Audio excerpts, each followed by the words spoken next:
Hoy,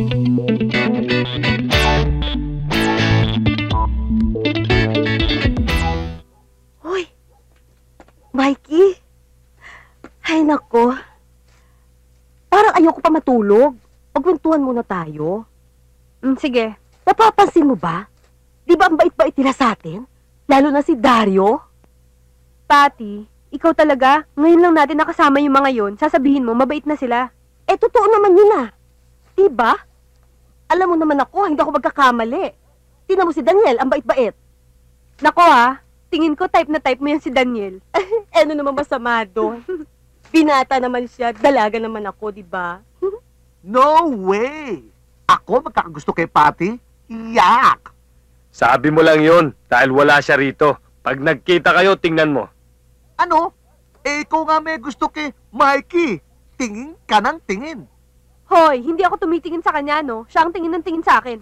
If I know ha, mas mukha siyang mabait kesa kay Manuel. Patty, huwag ka muna magsasalita ng ganyan. Hindi pa natin sila kilala ng lubusan. O ano, tulog na tayo. Ikaw na lang muna. Panunod pa akong TV. O sige, mauna na ako sa'yo. Ay, Good night!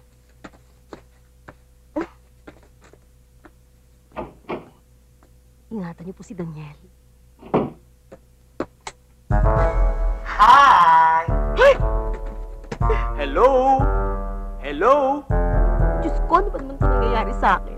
Si Daniel na naman ang nakita ko. Mikey, ano ba? Ang tagal-tagal mo namang maligo. Kanina pa luto ang almusal dito. Halika na. Bilisan mo, no? Andyan na! Dalian mo. O ano? Almusal na tayo.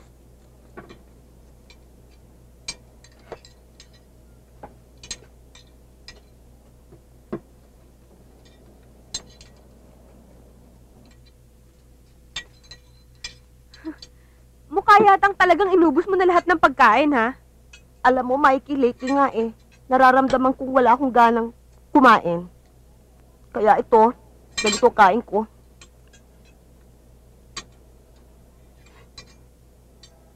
Patty, di ba sabi mo malapit na umuwi yung may-ari ng bahay? Yung kamag-anak mo? Saan tayo lilipat? Naku, sandali lang yung mga yon, saglit lang. Mababait yung mga yon, walang problema doon. Akong bahala. At saka Patty, ako na lang muna ang magbabayad ng kuryente at saka tubig tong buwan na to. Total, sabi mo wala namang bayad tong bahay, di ba? Ay naku, sabi ko naman sa'yo, huwag mo nang intindihin yon. Basta kunin mo na yung pera mo para sa damit mo. Okay na yon.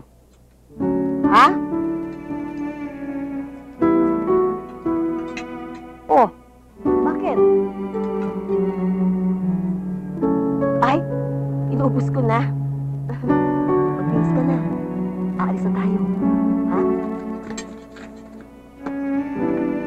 Sige.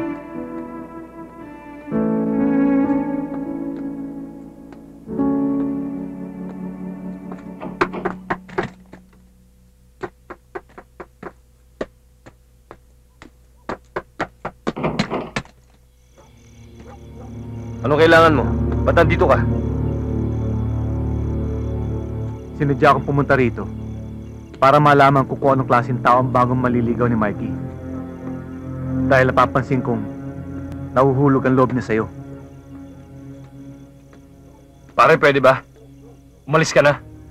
Pakakasuhan pa kita ng trespassing. Trespassing? Baka nakakalimutan mong alagad ako ng batas. Alagad ng batas. Baka hindi mo kilala ang tatay niya. Kabaro mo. At para sabihin ko sa'yo, kung buhay lang siya, baka ikaw ang sumaludo sa kanya.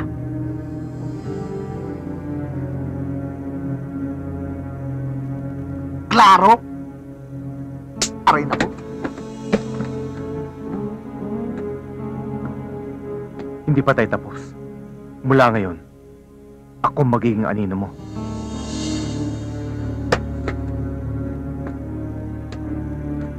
Yabang-yabang, banta ng banta, manyalang naman binyesay.